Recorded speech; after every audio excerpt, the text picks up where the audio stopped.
Hey guys, hey everyone, I'm back. This is a part 2 of a part that I couldn't make in the edit.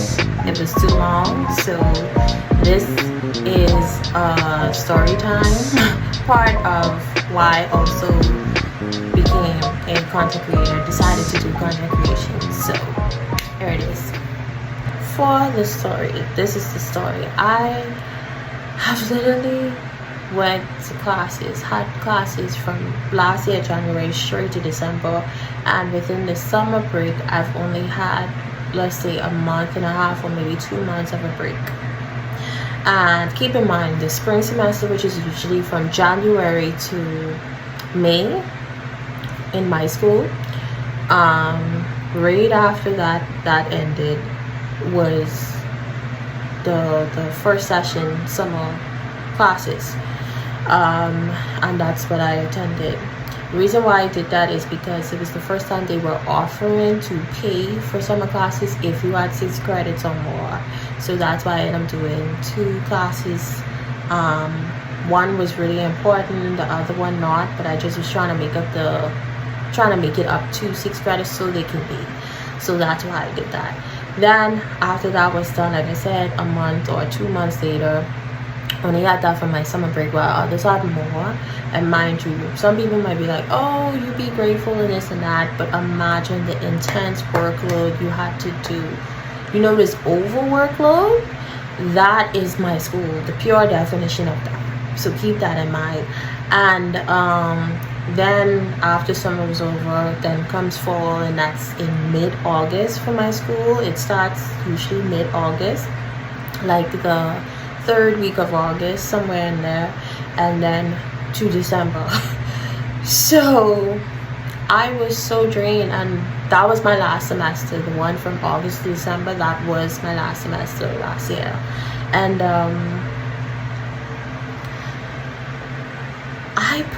I prayed so much every single day. Like I didn't even have energy to cry, understand that. And I felt stuck, I felt lost. I'm like, why am I doing this? Is what I'm studying for, my majors, like especially one major in particular, I'm like, okay, is this really for me? Because that's where most of the workload was happening. Mind you, I did most of my class for the other major, other degree that I'm working on as well. So it's really this other particular bachelor's degree program that is working me. I talk about whipping me to pieces. And I couldn't even, I'm like praying to God, like, how am I going to pass all these classes? Like, is it worth it? Should I just quit? And the reason why I wanted to quit so much was, one, I wasn't sure if this is really what I want to do anymore. And my school kind of has that effect on you. They would make you hate the profession that you're pursuing because it's so much and it's so extra. Like, it's beyond the average college work that people do. I'm not exaggerating. I'm not trying to build some kind of hype or whatever. This is what it is. And yeah, and I looked at the whiteboard, because I have a whiteboard in my room, and I was like, I had written all the assignments that I have to do. And mind you, these are written assignments. Each one is like a project. Like, the amount of time you do each one is usually within 2 days space, 3 weeks, 2 weeks, like those type of timing of assignments to that you have to, those type of workload. And I had a lot of them. Like, I'm talking about 40 something and stuff like that. Analyzing report, like stuff that you have to sit down and really write. And mind you, I was sitting to my desk and even in the front room just typing, not moving, just typing.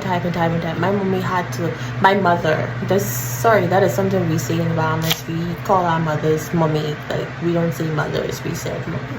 So my mother, she had to help me just by cooking for me, or else I wouldn't eat. It was that bad. And I was working up to the day of transcripts.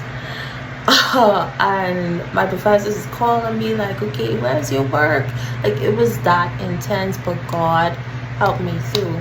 Now the key thing out of this whole story, what I just said, is that I fall short, meaning that it was one class that did not make it to the cut, one class I did not pass.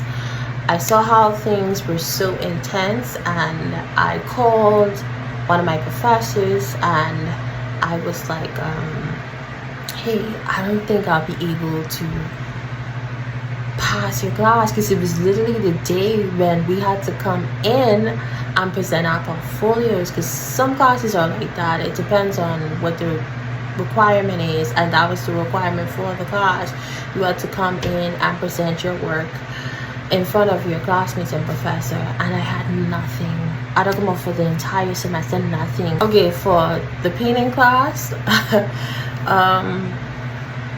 yeah, you had to basically present your work. It was a must for, it was basically a replacement for the final exam, because it's not really a traditional theory class. Yeah, I had no work because of the other works I had so much assignments that were written works that I couldn't chance just focusing on painting. I tried to like keep leaving painting for last, because with painting, like I said, you don't know when you will be done. That's just how painting goes. And I really don't like the fact that I had to mix my painting class with my theory class. It was not a good mix, obviously.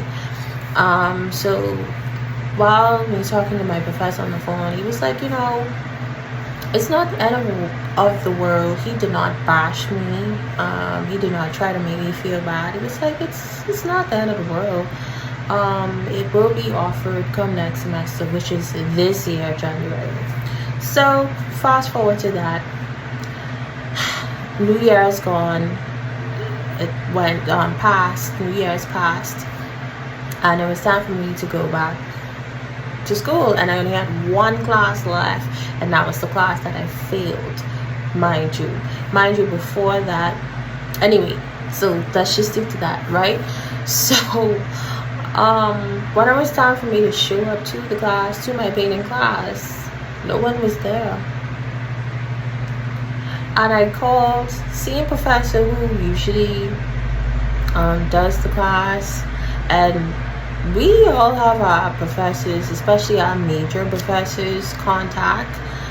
So it wasn't a hard reach to like call, find a number and call. And then, yeah, my professor informed me that he was not teaching the class, and the person who was teaching it basically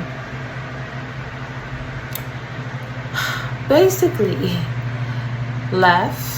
They how to put it, retired. So yeah, that left me at nothing, and nobody informed me. I had to reach out to someone to figure out what is going on. If the joke is on me, let me know. That's how I felt. Like, if the joke is on me, let me know, please. Let me know. I'm like, where are the cameras? Where's the cameras? That's really how I felt. Where is the cameras? Because I have to be helped. And I just laughed it off, because it's typical, it's my school's typical fashion to do something that unprofessional as that. So that is what got me here. So now I'm a student that isn't taking any class, and I basically had to sit out this entire semester that usually ends come next month, May. So yes, from January to now, I have been not taking any classes and been trying to really figure out my life and get to take the time to do things I've always wanted to do. So that is the headspace. That is what's going on in my life. Everything that I said, man, I wish I had a break. And mind you, I prayed for this break. I was like, man, while I was going through it with my last semester, I was like, God, I really just, it was parts of me that wanted to quit, but I know I'm not a quitter. But I was like, okay, if not quitting, at least a break or something, because it was so chaotic for me, and I just mentally needed, because I've never took a semester off from UB, never. So this was the first time I was kind of like, I wouldn't say forced, but had no choice but to take the semester off. So yeah, that is my short story, and that is where I'm at today and why I am here doing what I'm doing now, because I actually have the time to do content creation. I have the time to do everything I've always wanted to do. So that is something truly important that I need to say, that I had to say.